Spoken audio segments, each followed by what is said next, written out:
của em sẽ của tụi mình đã lo bên nó chè tao mà hay này cám bao nó có này cám bao nè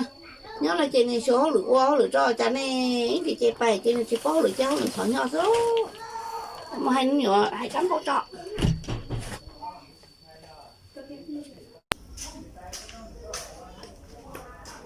bao nhà có hai chào bao của em mua nó tỏ đá lâu rồi cũng sẽ đá lâu đó bên nó cũng mà nó có nhớ nó chè có bốn bùa thế có sợ nó giấu chạy của tụi mình tu bắt chuột thế tao nó mà còn đỡ nè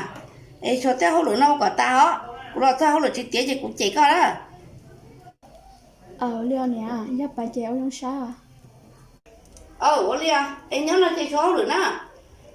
một cái bốn bùa cỏ cho á rồi trường tên nó trường biệt ta chơi cũng có chỉ xin à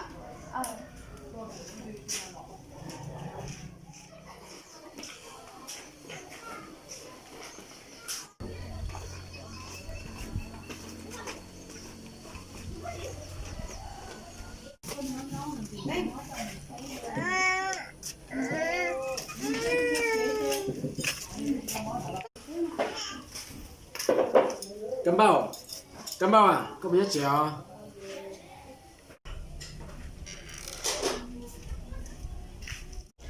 nhớ có tua tu có thằng mà cắm bao à, có vật phẩm này cho của nó xí kia nè không có tu có mẹ cũng có tua ở trong nó có ở đây mà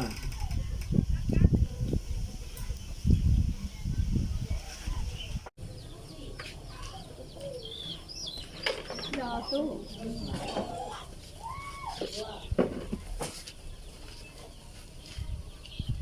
bảo ở đây nói có đấy chỉ sao nói nhỏ sợ tôi chỉ mới chịu ở cái nhỏ họ chịu họ lừa chịu sợ tu con nhé cụ chế nhỏ xưa đó chỉ cái thằng báo có là nó chế nên nhỏ cho có xưa đó bây giờ tôi chế có là tôi đa của super nên chế là tôi đa một tiền phải có một share sợ cắm bảo Instagram có liều đó chỉ cho chẳng có một tiền sao sao tôi luôn đi cũng xe rồi trả một tiền rồi đi hết tên nào chế nên là tôi đã biết có biết một share nó nên sợ lo cắm bảo giờ tiền sáu một tiền trong là chế của giờ có tiền nào tao có tu giờ có một share tiền cắm bảo trả rừng gọi đi chỉ bảo cái này nó có gì cái bài chỉ thảo tia hai tia của chị bé họ lừa họ của nhà chị mình sẽ đã lỡ sợ nó trong cả mà cắm bảo giờ tại tôi sẽ hỏi của tôi cho con đâu của bài xì có bài sai cho nó tu như chị sáng đi trả liền tôi chỉ có con thôi thì nó chơi các cha môn đó sợ cắm bảo sao hay được có tụi này nhà chơi sẽ khó lái thì chơi cho nhẹ là trong đi trả nó liên cháu xí ăn cho nữa kìa cắm bảo bây giờ tôi mình thấy chạy có xe như tên sáng của sợ giờ có chỉ xe gì nhưng tao cờ cắm bảo nhưng chỉ xem có liều nhưng xem có chỉ tí tôi cho nên nó là sao coi mức trên này có hay sợ tu nhưng chỉ đa thôi mà cắm bảo của tí tôi làm để chơi của chị là chả có nó hơi lừa lên tại mà tu chỉ có mà bài thấy tôi nói sẽ hỏi là tôi sẽ biết theo lên đó mà cắm bảo nhưng mà chơi của chị là có mà bài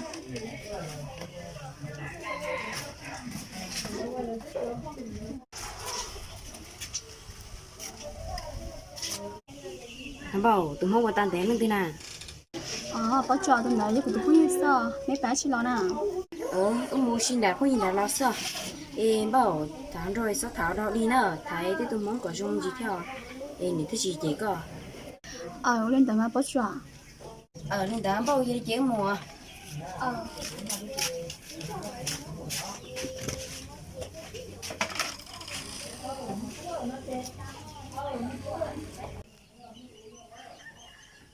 ô trời ngồi cắm bòi không tháo nè chờ tôi vậy thì cái giờ cắm bòi não cắm bòi xài chả nè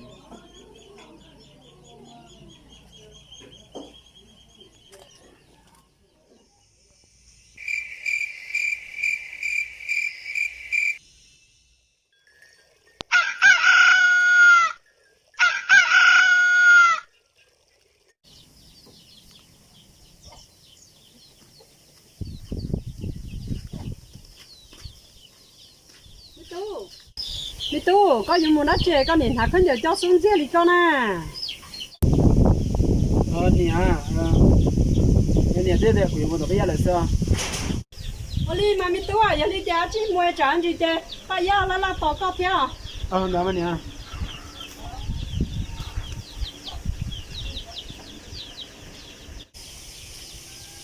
ô chẳng lúc này của tụi mi tu ấy chưa nữa nhỉ mình phải bây giờ ho chẳng nữa một tổ mình phải bây giờ là hàng luôn nè ô giờ thôi đâu tụi nó ho nhỉ thế chỉ nhua xia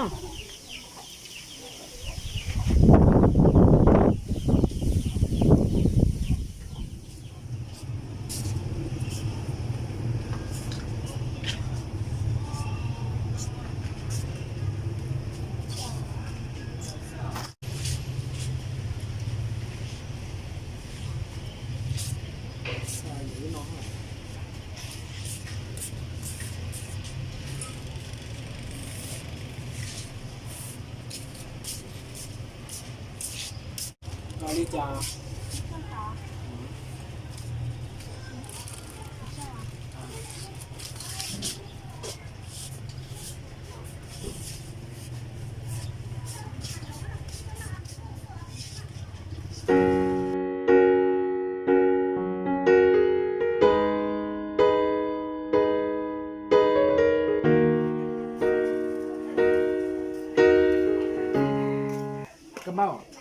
cắm bao à ôi thì này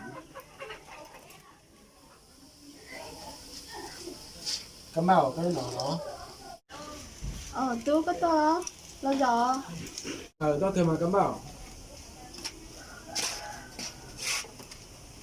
cắm bao nó có nhớ chỉ sao đó nó cũng nhớ chế sao đó cắm bao nhớ chỉ sẽ chơi xong mà cắm bao nó nói có phải sang sang nó có phải gì nữa cứ vậy cho cái giờ đó có một lần nữa gì à tôi mua nhớ tao có nhớ chế sao tôi có là chỉ hay tôi chỉ là cùng hàng của trò là nhớ tao cắm bao ra hay có cái giá bên hàng thì cũng nó cái này đi ra chúng ta được cái hàng như vậy cái là mà tôi có chỉ chơi gì có chỉ có đây có trò cắm bao qua chỗ đó chỉ nè mấy sữa cái chỉ là một lần à như là tao con à nên đã mà tôi chơi cái nhà to của em cũng sao cho nên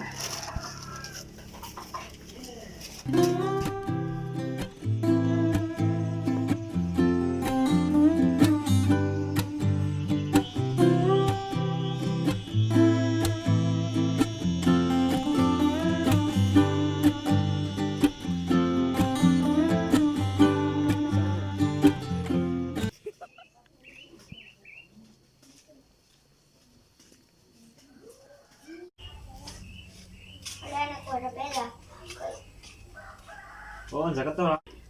tôi mà có dễ giờ có tôi mua chưa? có dễ theo của tên đi bốn một số này tôi nghĩ đây là số lượng khá án ha Mà cái mà cái số này còn ngon được con. liên quan có dễ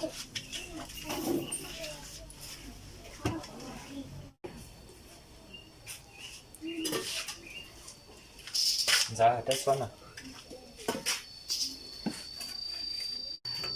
có xe ở cha cũng chơi luôn có nhớ xe bao đi nè anh giờ chúng ta chỉ theo để chúng mình yêu xe đó thế nó kiến trong nó sợ ồ lo nhớ xe chi mà kia đâu bé chỗ mua đâu mà anh giờ cũng có những số nào cái tụi này cũng rất nhỏ người thì chắc là cháu này sẽ vô cha đi nhớ có tụi nó có nhớ xe đợi chỉ cần nó có hai lù lo nhớ nó mua tụi xe rồi mà chỉ bao thì anh giờ cái thôi dùng thân thảo vô xe nhưng chỉ cần nó dùng hai lúa đi bây giờ sao sáng tao tao ở chơi có chỉ chụp không một trái người chơi nên chơi mê đâu có lỡ sợ sau đấy theo cho trả nó một tụi chia sẻ luôn bây giờ sao sáng tao tao có tụi có những xe đợi chỉ tao mua lần đó chiều cái chuyện mình đang hai lù theo còn nếu xin cái chiều lên để mình giờ mà muốn cho thả xe hoặc không chào ở lên đó chơi của bác chị lo của má bán lưỡi hả chị muốn có hết to nè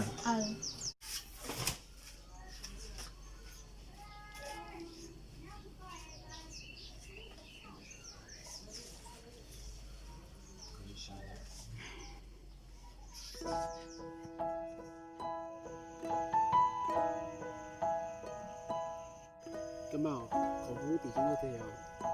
do mà con ta tự sát đó cua phải thế mà có sập bài thì mới sang mà cho mình rõ